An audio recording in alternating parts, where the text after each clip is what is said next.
அனைவருக்கும் வணக்கம். ஆண்டனி சித்தாரிலிருந்து சனி doctor Johnson கோடம்பாக்கத்தில் பேசுறேன். அதாவது சர்க்கரை நோய் உள்ள பெண்கள் நிறைய பலகீன பிரச்சனைகள் பாதிப்புகள் இந்த காலத்தில் நிறைய பேருக்கு ஏற்படுது. உடல் எடை குறைஞ்சிருக்கும், உடல் எடை அதிகமாக கூட சர்க்கரை நோய் வருது. அடுத்தால உணவு கட்டுப்பாடுல கவனமா அந்த கிழங்கு ஐட்டங்கள் அதிகமாக எடுக்காதீங்க. அதனால கூட அதிகமாக அசைவ உணவுகள் அதிகமாக கூட சர்க்கரை நோய் வரும். அது பெண்கள் பலகீனனால இதனால வீடுகளில் வேலை செய்ய முடியாம உடம்புல சிரமங்கள் ஏற்பட்டுரும். ஆப்டர் டெலிவரியான பெண்கள் நிறைய பேர் இந்த பாதிப்பு ஏற்பட்டுருது. அதனால குழந்தை உண்டான பிறகு கூட நிறைய பேருக்கு சர்க்கரை நோய் ஏற்பட்டு அதனால வீடுகளில் சரி அவங்களுடைய உடல்களையும் தன்னுடைய வேலைகளை செய்ய முடியாம மூட்டு வலி, கை வலி, கால் வலி, கழுத்து வலி, குதிகால் வலியெல்லாம் ஏற்பட்டு அதற்கு சித்த மருத்துவத்தில் நிறைய மருந்துகளை நம்ம கொடுக்குறோம். அந்த மருந்துகள் மூலமாக இந்த கொய்யாப்படையில சாறு, அடுத்தால சர்க்கரை கொல்லி சூரணத்தை காலையில் ஒரு ஸ்பூன், நைட் ஒரு ஸ்பூன்.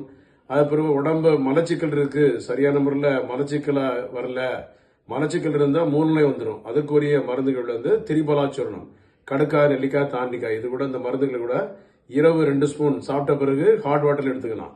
அதனால காலையில வெறுவயத்துல கூட நம்ம என்ன செய்யணும், தண்ணி குடிச்சிட்டு ஒரு பாதாம் பிஸ்தா அந்த மாதிரி கொஞ்சம் பாதாம் பிஸ்தா எடுத்துக்கலாம். 5 வயசுக்கு ஏற்ற மாதிரி 5 4 எளிதில் ஜீரணமாகக்கூடியவங்க கொஞ்சம் கூடுதலாக எடுத்துக்கலாம்.